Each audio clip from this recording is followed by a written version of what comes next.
So good day to everyone. Good day, mom. Today we're going to tutor our learners with my partner, and today we're going to make or create a pounded or hammer pounded flour. So I am Nia Sandara de Vargas, and I am Jane Eater Mocha, and this is our learners to tutor on how to create a hammered pounded flour. What is your name? I got AJ. AJ. 10 years old. So we have here the finished product. Muna yung sundugon. Nga niya si Jan na corn style. Ang flour mga pastaro, mana tapos mo nito ko dati with the powder sa plastic. So masarita. So before that, nakalima na ba ka ng mga something na tagtutok mo yung gamit ang mga kuan, mga bato, na something mga bulak na yung gamit. Nakalima na ka sa una? Nakalima na ka? Very good. So nalagay ka experience na kung siya ito ang buhaton ko man. So sige, mag-start na kita. So, sige na. So, atong una himoon is plastaron ang dili na to ibutang sa white paper. Sige, ibutang na dito bi. Plaster ni mo. Kung sa imong gusto, Asa na ang flour mo kasi sa pagkain mo dito. sunod at pay flour na sa kung sa gusto nimo na design na may ibutang. Asa na kasi mo gamit. Sige, plaster kung sa imong gusto lang, kung sa imong design na gusto nimo. Ibutang na nimo kuan.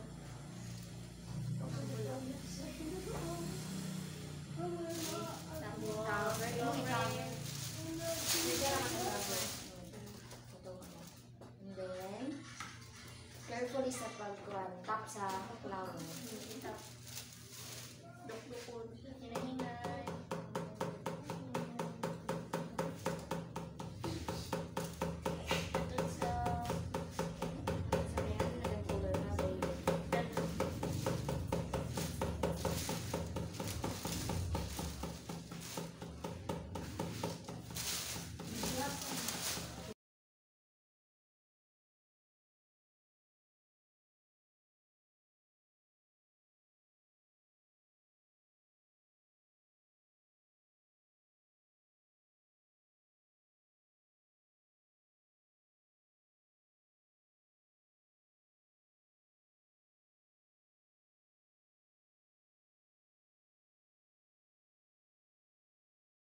So, mana, very good.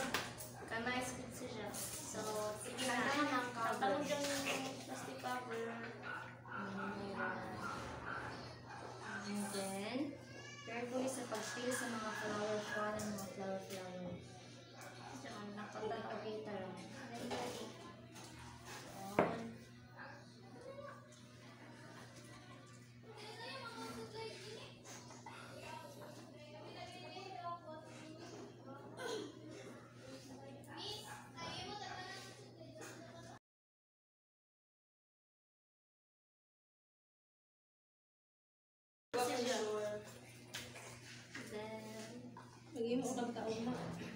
Wow, nice synergy. Create na style and design. So, sunod ana is pag-join sa ilipos, tapos so, nami mga nagmay mungutaw na rin. Kung sa rin na feels while doing the art. so, talipay pa ko na sa imong tagbuhat ko man or sa imong taghimo ko man na art. Kalipay ka. So, kung naman dyan na pagkalipay, dyan 100% or kung ano ba? 100%. Ay, 100%. Very good. So, unsa man, first time dyan mo nakahimunan pounded flour, dyan tagdukduk na flour. First time. So, amo dyan na sa first time ni mo, nakibali na ko na ang flour pa dyan, pwede siya mahimo na arts. So, kung saan na imong na-feel na nakita nimo imuhang nahimo ko man na arts. Lipay. Nalipay kay Japon. May very good ka good. So, And thank you kay ni participate ka nga way pagduha-duha sa among activity karon. And also thank you sa imong cooperative namo sa among partner. And I guess unta pohon sure ko na mo ning magihan if magtarong pag-eskwela, mag-focus sa imong goals sa kinabuhi sa life. Nagkuhan mo na. So, kaya na. I hope sunod na ikaw na sa'yo magbuhat daw, ikaw na sa'yo mag-guide sa mga estudyante or something na mga If gusto niyo mas magbuhat. or gusto niyo mag Gusto niyo mag-education or sa imong kanang dream course, dream goal, dream career mo, kita magtampusan niyo.